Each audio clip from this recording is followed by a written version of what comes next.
तो रूस की तरफ से यूक्रेन पर हमला आज छठा दिन है। यूक्रेन पर हमले को लेकर कई देश रूस की निंदा भी कर रहे हैं। अब रूस अलग अलग थलग जो पड़ता हुआ नजर आया जब रूस चारों तरफ से दुश्मनों से घिर चुका है। जब रूस पर पश्चिम देशों का शिकंजा कसा जा रहा है तो ऐसे वक्त में भारत ने एक बार नहीं तीन बार रूस का साथ दिया। हमारी देखे खास रिपोर्ट। 30 दिन रूस पर भारत के 3 एहसान।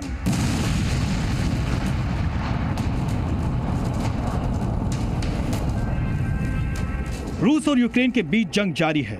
कुछ देशों को छोड़कर पूरी दुनिया इस लड़ाई में यूक्रेन के साथ खड़ी है। अमेरिका, ब्रिटेन समेत सभी नेटो देश रूस की कमर तोड़ने वाले हर कदम उठा रहे हैं। रूस का विरोध करने का दबाव भारत पर भी है, लेकिन भारत ने 30 दिन में एक बार नहीं तीन बार ये साबित किया कि वो दबाव में झुकने वाले नहीं हैं। वो सच्चे दोस्त का साथ छोड़ने वाले नहीं हैं। अब आपको दिखाते हैं कैसे 30 दिन में 3 बार भारत ने रूस का साथ दिया। रूस पर एहसान करने का पहला मौका तब आया था जब 31 जनवरी 2022 को यूक्रेन और रूस के बीच तनाव बढ़ता जा रहा था और हालात पर चर्चा करने के लिए वोटिंग होनी थी। लेकिन भारत ने इस चर्चा से दूरी बनाकर साफ कर दिया कि रूस, यूक्रेन दोनों को ही मिल बैठकर मसला सुलझाना चाहिए।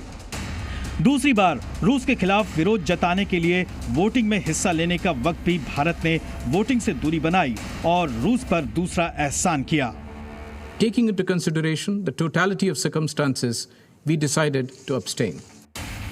तीसरी बार फिर यूएन की महासभा ने भारत को रूस के खिलाफ अपना रुख स्पष्ट करने के लिए पूछा, लेकिन इस बार भी भारत ने वोटिंग से दूरी बनाई।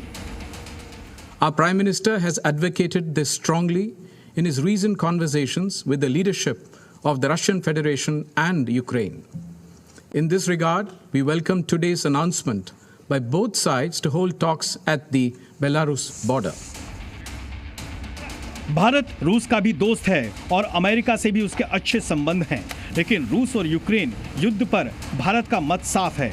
जंग किसी भी कीमत पर रुकनी चाहिए और बातचीत से ही मामले का हल हो, और रूस ने भी भारत के साथ के लिए उसका आभार जताया है। ब्यूरो रिपोर्ट, जी मीडिया।